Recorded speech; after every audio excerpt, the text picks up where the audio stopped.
everybody. Before we start today's episode, I want to take a moment to tell you about something that has become a daily part of my own practice. Young You Organics White Sage Smudge Spray. Now, if you're like me and appreciate the benefits of energy cleansing, but want a smoke-free alternative, this spray is perfect for you. It's made with white sage, clary sage, palo santo, rosemary, and lemongrass essential oils. It has added sea salt and blue apatite crystals, and it offers all the powerful cleansing properties and benefits of traditional smudging without the need for burning sage. It's quick, it's easy, it's portable, and it smells really good. Whether you're at home, in the car, or at work, this spray can help you clear out negative energy, reset your space, and create a calm and peaceful environment. I personally love using it all the time, and especially before recording these episodes to create a centered and grounded environment and condition in my body. So if you want to enhance your spiritual practice in a clean and convenient way, check out Young You Organics White Sage Smudge Spray on Amazon, and we will provide a link in the description for you to check this out. All right, let's get started on today's conversation. Hello. Welcome to another episode of Evolving the Conversation. Today we have with us Kristina. Kristina, how do you say your last name? Komorowski. Maybe that should have been part of the initial conversation. Oops, you can't win them all. But anyway, Kristina, could you introduce yourself for everyone? Yes. Hi, my name is Kristina. I am a Florida resident, but I am also traveling around the United States this year and Peru, training with a Amazonian master shaman, Hamilton Souther, and I also do ceremonial cacao circles wherever my boots are. I like to make medicine from plants. And I also like to guide people on and through and after their plant medicine path. That sounds fun, Kristina. What's one of the last medicines that you made? Actually, I make medicine from the local trees here in Colorado. The cottonwood trees have a medicinal resinous bud that contains salicin, and it's a beautiful pain relief. So I make a salve from that, and that has helped with broken bones and headaches and menstrual cramps and things like that. It's really good stuff. I will attest to Interesting. that. I will attest to that because I use the oil on my neck because my neck usually can sometimes be in a lot of pain, and that's actually helped relieve my neck pain. Yeah, it works really well. When I broke a couple ribs and I didn't want to take any over-the-counter medications, so I just would rub that on and it helped me breathe and help me sleep because when you break ribs, it's really hard to breathe. So it helped me breathe. Yeah, it's great. It's fantastic stuff. And it's free. I go for walks around here and I just pick up this beautiful medicine that the cottonwood drops. I don't ever pull it from the tree. I wait for the tree to release the branches and then I go harvest the medicine. How'd you learn about the cottonwood tree, Kristina? It's funny, a lot of the herbs that I work with have ended up kind of coming across my radar, not really me searching for it. I somehow stumble across them. A lot of the time I'll go for walks and I'll just be drawn to something. And so for the cottonwood, during COVID, actually, I was looking for a plant that was antiviral because I like to heal and use medicine holistically. I'm not a Western medicine person. And so somehow cottonwood came across my radar as an antiviral, very potent antiviral. So during that time frame, I would make tincture out of cottonwood, and then I would make the oil because I got COVID in 2020 and had extreme body pain where I couldn't get out of bed. So I was fortunate that I had stumbled across cottonwood right before that happened. So I had a supply to test on myself. And my back pain was so bad, I almost couldn't breathe. So I rubbed it all over myself and I was able to get up and move around and function. And so then I had a cracked tooth. So I thought it turned out to be a gum infection. Again, cottonwood came into my consciousness and said, hey, I can help. So I looked it up online, of course, instead of trusting my own intuition. And cottonwood is really good for infections. And so I would just drop it on the back of my gum. And then I went to the dentist and it was gone. I had no more infection. I didn't have a cracked or broken tooth. So the plants have really shown up for me either by me walking and stumbling across them or stumbling across them in books or the internet or even conversation. Sometimes someone will just say something and then my curiosity gets piqued and then I go on a little rabbit hunt and I look it up. Amazing. What got you started in learning about how to use plants as medicine? I was pregnant with my first child in 2009. And around the same time, my father-in-law got MRSA, which is I believe it's like a skin-eating infection. It's very dangerous. And they were actually going to amputate his foot. So he came up to Chicago where we were living, and he stayed with us for a few weeks and started seeing a naturopath because the Western medicine doctors in New Mexico were going to amputate. He didn't want to do that. Nothing they were doing was working. So I watched him heal his foot by using herbs and like copper. He would just soak his foot multiple times a day and it healed. And I went from being a complete skeptic to a complete believer. And I dove headfirst into alternative medicine. So when I was pregnant, my girlfriend gave me a book on herbalism. And that really just opened the door for me. I just started making skincare and medicine and all this stuff.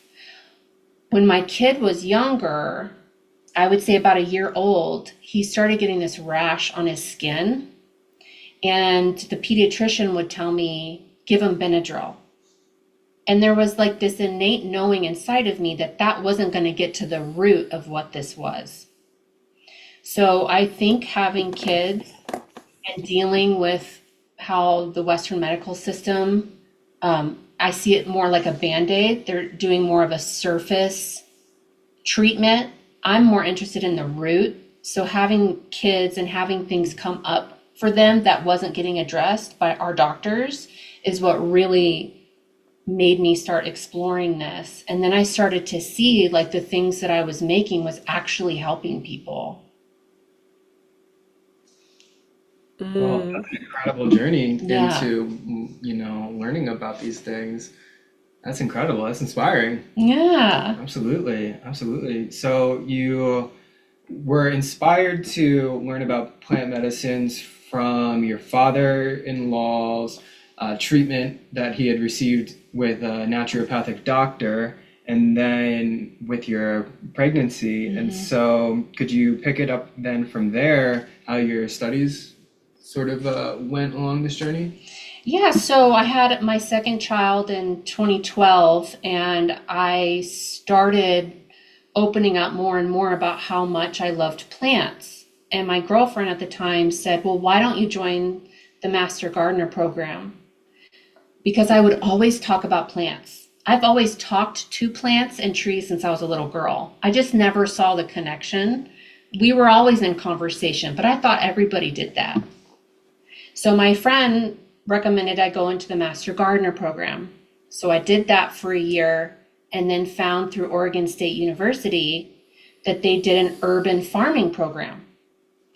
Well, turns out that the woman who ran the urban farming program had a little bit of a background and experience in shamanism. And early in the 7-month program through Oregon State, she shared this story with us. And she said, if you sit amongst the flowers and the plants, they will communicate with you. And I was like, what? People do this? Like, I was doing it, but I had never come across anybody who ever confirmed that for me, that that was a thing. So she hurt her back and she was out one day. And something told me to go to the medicinal flower. We grew like 52 different varieties of vegetables that year, but we had a row of edible flowers. So something told me to go over to these flowers and give an offering of my hair. And I took a flower and I gathered everybody in a circle. And we each held the flower and passed it around and set the intention for her to heal, because she had a surgery. And she was healed and she was fine. And it really kick-started this relationship with plants that I had no idea would take me where I am now. So I would say after that, my grandfather passed away. And I watched one of my favorite men pass with high levels of anxiety, unsupported, in my opinion, in that anxiety from the Western medical system. So after he passed, I listened to a podcast about using plant medicine to help people transition, to meet God before they cross. I was not interested in visionary plant medicine at all, because I had had what you would say a couple of like not pleasant experiences in my youth. Set and setting wasn't right, and dosing definitely wasn't right. And so I had this aversion to plant medicine. But I think watching my grandfather pass and seeing that struggle switched something to where it created an opening. So I started looking into shamanism, because I was seeing this disconnect between the emotion and the spirit in people. And I saw the bridge in consciousness with plants, but I just couldn't put these pieces together. So it took me getting sick in 2020 with COVID. And then I got sick again and again and again and again. I was chronically sick every month with fevers. And I had started listening to podcasts because I was in bed all the time. So not only was I in grief, I was confused. I had nothing to grab onto. I had no tools, but I had all these little seeds that were planted from all my different experiences in my life. And that's when I stumbled across Maestro Hamilton, because I was listening to podcasts. And because I had listened to all the different podcasts, and I was gleaning all this information from the plant medicine world and the consciousness space, he actually like popped in like a, I don't know, like a little like hologram one day. I didn't even know him or anything. And he just said, I don't know, something like shamanism. So I stumbled across the Blue Morpho website, and they were doing the Trinity Dietas, which was a virtual ceremony and diet that we could do from home with the plants of our choosing. And that's what started, because I was so sick, I didn't know what else to do. So I went from being completely skeptical to plant medicine to now opening the door, but I was still playing it safe with cacao and with herbs. But because I had that experience with my grandfather, it did open a door for me. But it took me until the summer of 2022 to get my most sick for ayahuasca to finally come into my consciousness, because it had always been there as a helping spirit. I just didn't want to have anything to do with those plants. But I had gotten so sick that I decided I would open myself up to receive help. So then I finally went to the jungle in the summer of 2023 and I participated in ayahuasca ceremonies, and it changed my life. And I devoted my life to being of service to plant medicines because I see how much they help people. And I see that not everybody needs to take the plant medicine, but because of the gifts that I've been given, I feel like I can help people with that groundedness that the plants and the trees have given me through the transitions of their lives. I just recently sat for and helped my best friend transition from this life. And it's because of the diets and because of the plant medicine and because it feels like I have this support that I had always been looking for. And the plant medicine path has opened my heart and given me medicine in all of its forms. And so I've got ayahuasca tattooed on me now, and now I'm in. Like I'm in. There's no turning back now. Can't stop, won't stop. That's right. So it sounds like you were on a trajectory with the plant medicine, perhaps not visionary plant medicine or non-psychoactive plant medicine. And then the ayahuasca came and you said it, it changed your trajectory, Mm-hmm. even though that, and also you were changing prior to that. Yeah.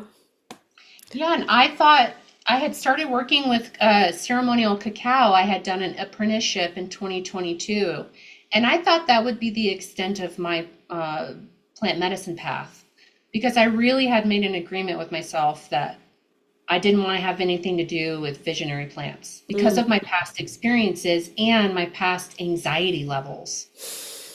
So I had made a story that that path wasn't for me. Well, I think maybe I just needed to rewire that story because I got to a point where nothing I was doing was working for my health condition. And that's when ayahuasca was like, hey, you can do more than cacao to help yourself, because I had no other resources for what I was navigating.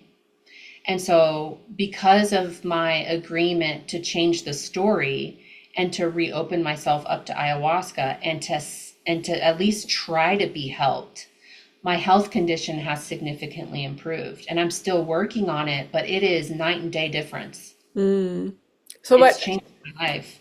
how did the ayahuasca help? I'm not quite sure. What I have is restless leg syndrome, and it runs in my family. And it had gotten to the point in the summer of 2022 where I had insomnia and I had suicidal ideation. And mind you, when I say that, I don't say that lightly because my biggest pride and joy in my life is to be a mother. And for it to get to that point surprised me. It had gotten so bad that I didn't want to be here. And that's when ayahuasca said, I can help you. And so I'm not quite sure how it helps. What I'm thinking is it might have something to do with the serotonin and dopamine and the rewiring of my brain. I think a lot of it potentially could be trauma, brain injury, trauma, and nervous system response. So as I'm doing the plant medicine path, I'm noticing my patterns changing. I'm noticing my body changing, my psyche changing, and my restless leg is improving. So I think there's a lot of different factors at play with restless legs. My mother has it, and she's taking methadone, and it's not working. And there's really intense medicines that are actually causing more harm in the Western medicine model that I'm not willing to do. So for me, I'm personally more willing to do dietary and lifestyle changes along with the plant medicines to try to improve my condition. It's working. Yeah, that's amazing. I'm glad you're able to change all those, not only the stories, but kind of like that mindset and state that you found yourself in. Hmm. Well, and I think a lot of it has to do with inflammation because with Mm. COVID, it just creates a lot of inflammation, and that's when it got so bad. So it really made me see like where's the inflammation coming from? How can I improve it? And what needs to be done to be able to mitigate this? And so that's where the diet and lifestyle paired with the plant medicines have come into play for me. I think that's important to share of, changing diet and lifestyle to Hmm. become healthier instead of just like, oh, take this pill and we'll treat this symptom. But what could be lying underneath that is like, several different things in which, some of those things can be corrected in having a diet that's supportive of you and a lifestyle that is supportive of health. Yeah, and I think what really changed for me was before I had started working with Maestro Hamilton and doing the plant diets, I had been smoking and drinking and eating like crap. Mm. So when I did my first diet, I did smoothies and parsley water for 3 days. And I lost weight, I had energy, and my mind was clear. And because of that somatic experience, like that felt experience in my body of improvement, that's what switched. Because I was like, wait, I'm not trapped in a body that's in pain all the time. I just transcended that. How do I continue to do this? Mm. That's cool. And that happened from the Trinity Retreat diet. Huh? Nice. So since the Trinity retreat dietas, well, how many did you do? I did December 2020 and January 2021 with the group, and then I've done a couple on my own since then. But yeah, Cool, yeah. cool. And so since then, what have you learned from those dietas and the other dietas that you have done? How has it improved your life? Like, if you look at yourself before and after, what has been the transformation? Golly. I would say that the dietas have really shown me how good I am at distracting from the intelligence of my own body. I remember there was a recording that we could do Qigong, and I have a martial arts background. I'm a combat sport person. And I remember being so upset at how hard it was to do Qigong, which was slow, controlled movement.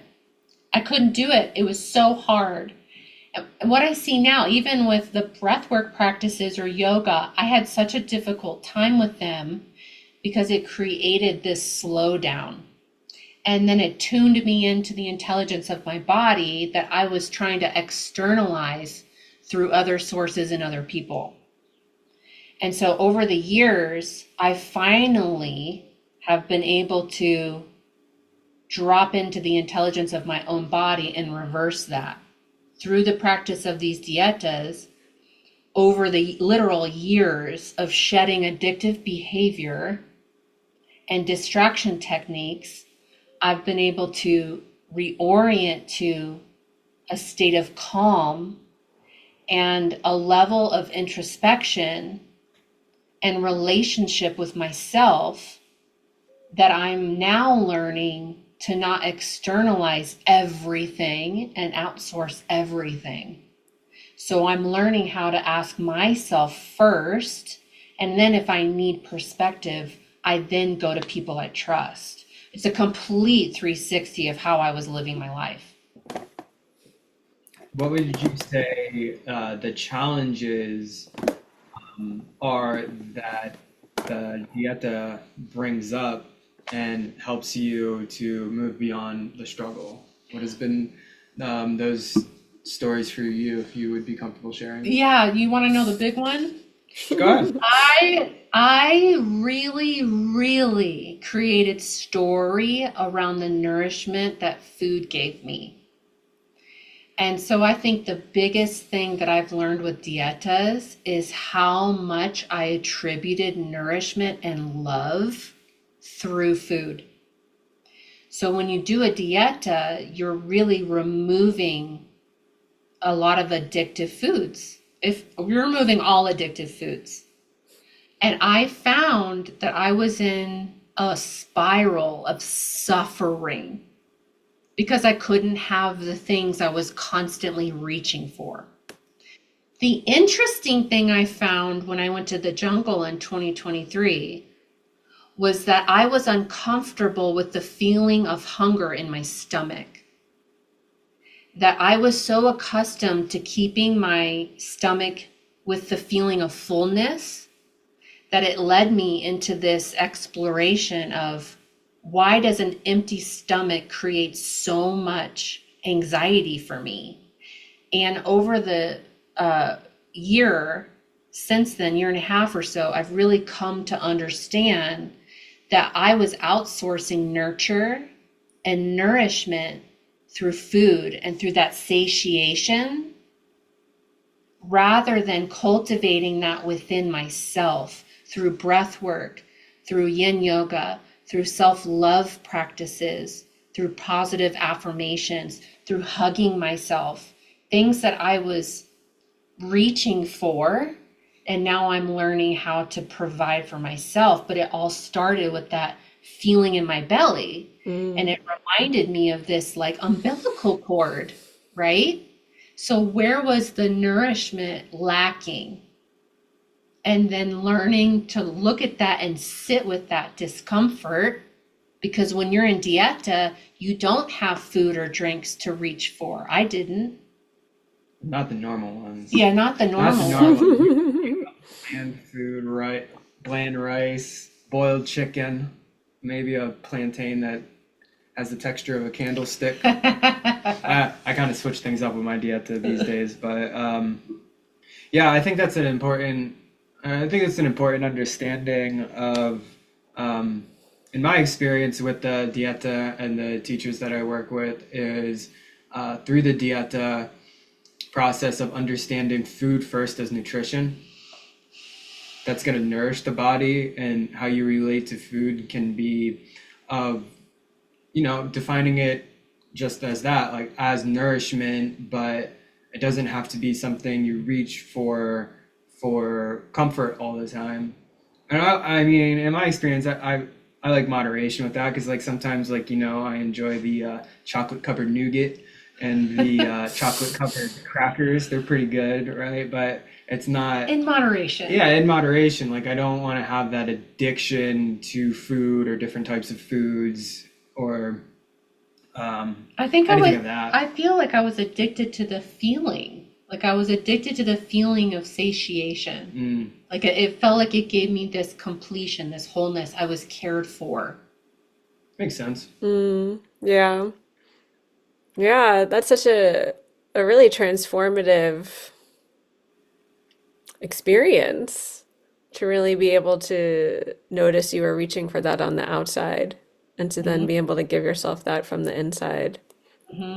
Yeah, I've definitely had a lot of experiences with food as well. I think especially when you're doing the dieta at home, I think it really does kind of illuminate so many of the habitual patterns that we find ourselves in, our rituals that we're using to kind of, I don't know, support us instead of like the things that actually do support us, right? It's almost like a false sense of security, almost the same as looking on the outside and gaining that security by whatever you're getting versus really building it from the inside. For me, I always notice how I just want to like change my state, and I always look for food to do that. Yeah, I used to do that with cigarettes and alcohol. And then when I removed that, then I noticed food. And then when I removed food, then I noticed drinks. And I was like, oh my gosh, this thing keeps going. Yeah, it takes a lot to survive as a human, right? Especially, I mean, it's almost as like if the accumulation of stuff from the very beginning, and not only our stuff, but all the stuff we've accumulated from our families and all the stuff they've accumulated. Hmm. Yeah. I mean, the Dieta process eliminates, a lot of the normal rituals that we go through in daily life. I always find it hard not to go towards the coffee during Dieta in, modern society. In the jungle, I don't really have too much of that option, but yeah, definitely lack of caffeine. That's something that I tend to not want to go through during the Dieta process. That is difficult. Yeah, well, the caffeine withdrawal could be really difficult. I remember I quit once back a few years ago for a long time, and I had become like kind of depressed, which I was actually kind of figuring was really this lack of coffee that I don't remember how long I had been drinking it before, but after like a few months of not having it, I was feeling really down, and it all is helping me understand just like I guess like the resetting that my body was going through, and then really noticing, yeah, through all of that reset, that there was this like kind of dip from my body not having the caffeine, this like depressive episode. I noticed that when do dieta and I don't have my matcha or coffee or cacao or kombucha, it made me really see how much I was like reaching for a stimulant.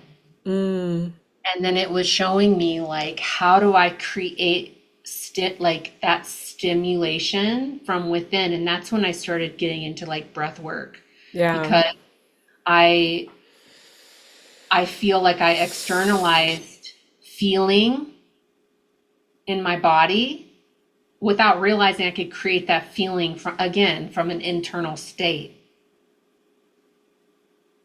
Yeah. I think that's such a valuable lesson, just really to know that we can and almost have to create everything that we want inside of ourselves. I mean, of Mhm. course, it does happen just through external circumstances, but if we were to always rely on those, then we would just be at the mercy of what we really can't always control.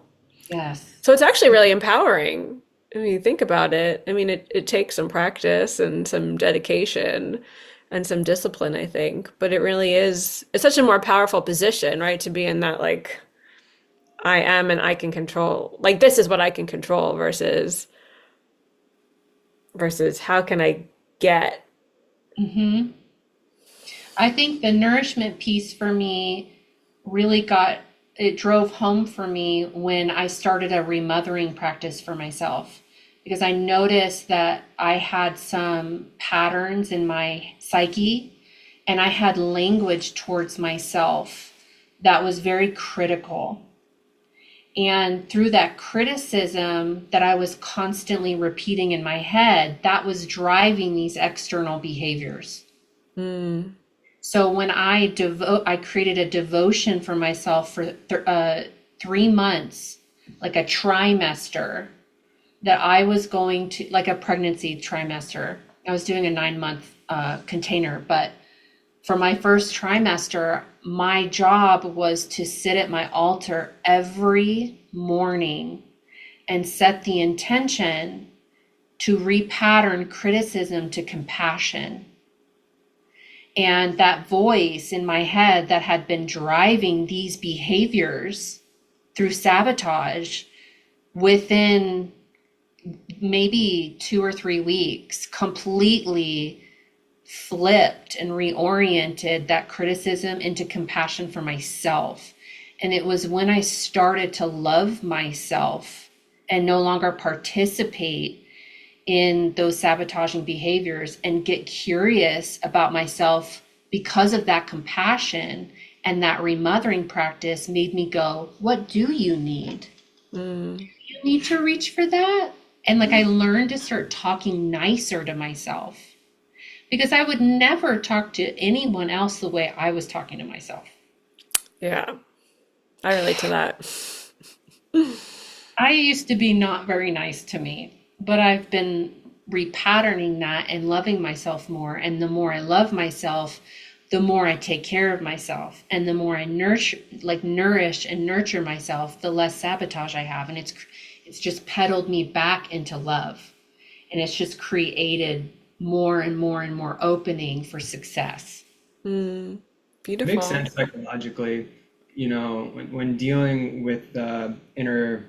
I mean, there's a lot of literature out there, but I've heard it described as the inner critical parent. Like you have the inner critical parent, you have the inner teenager, you have the inner child, and oftentimes, in my experience, the inner critical parent will be critical because it wants to protect the inner teenager and the inner child, but it's confused, mainly in my experience, from societal conditioning of like what protection really is, and it ends up actually doing more harm than good.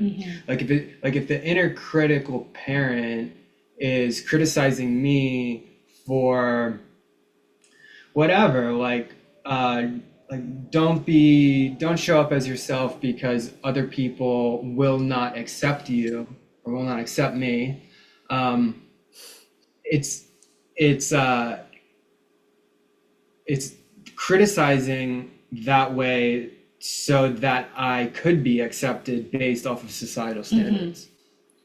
But it completely diminishes, authenticity in just this instance. And so, I think that's really key to recognize when the critical parent is in the driver's seat. And then with that awareness of that spirit within the psyche of, you can then reach a decision point of, okay, do I want to let the inner critical parent be in the driver's seat, or do I want to, have the loving parent be in the driver's seat? And then, in my experience of just thanking the inner critical parent, because it means well. It's just like, the road to hell is paved with good intentions type of thing. And so telling the inner critical parent to, take a step back and that the loving parent is in the driver's seat is something that really does improve health. I love that because once you become aware of that, then you can decide which would best suit the moment. And you're not at the mercy of that in your psyche. There's decision. Yeah.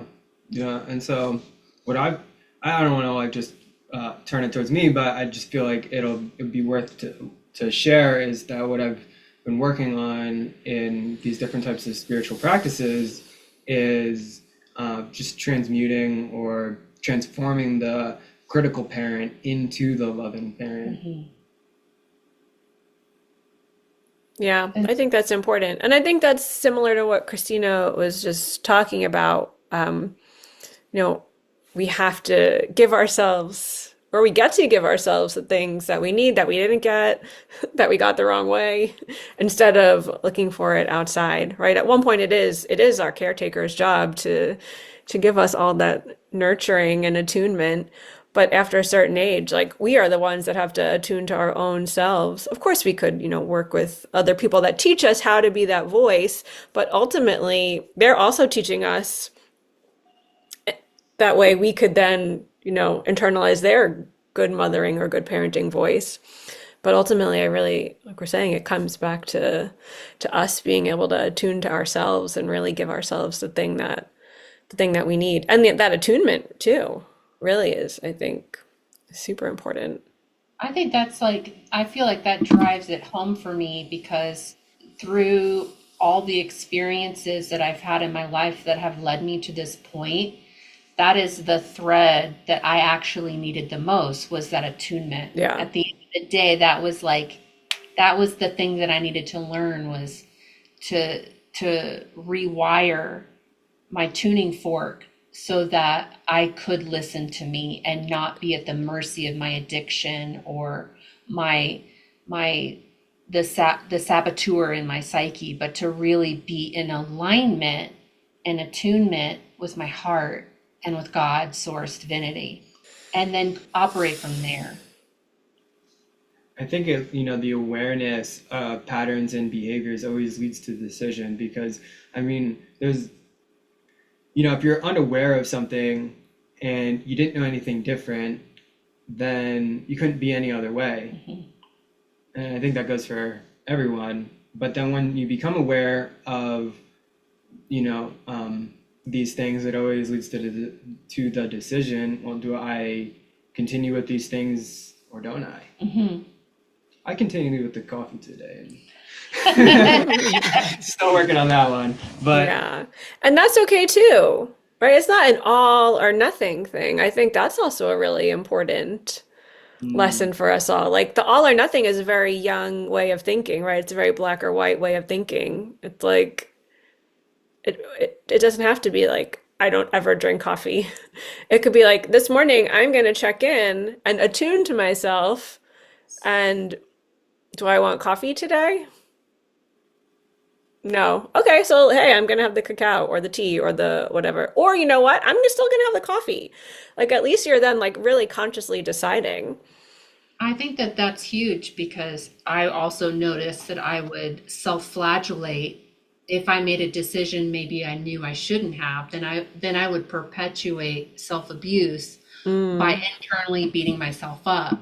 So in that attunement, I'm so grateful for that experience now because now, especially through our training in shamanism, I'm really learning to just slow down, to see my choices, and then to decide.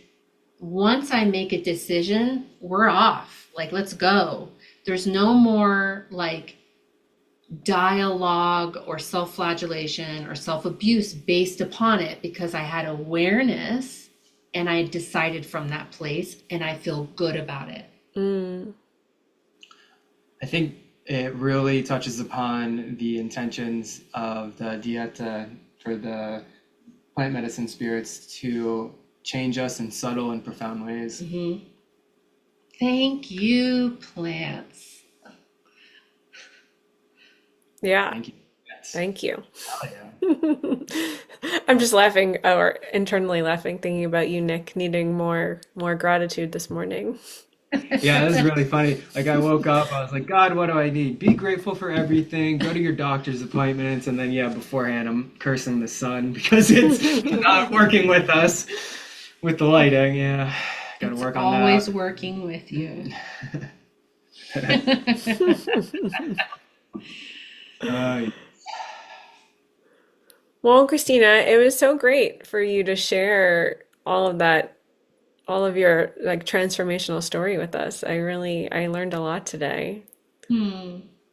Thank you for having me and letting me share. yeah, thank you for coming on, sharing about your story, about Mhm. what you got going on, sharing wisdom. Much appreciated.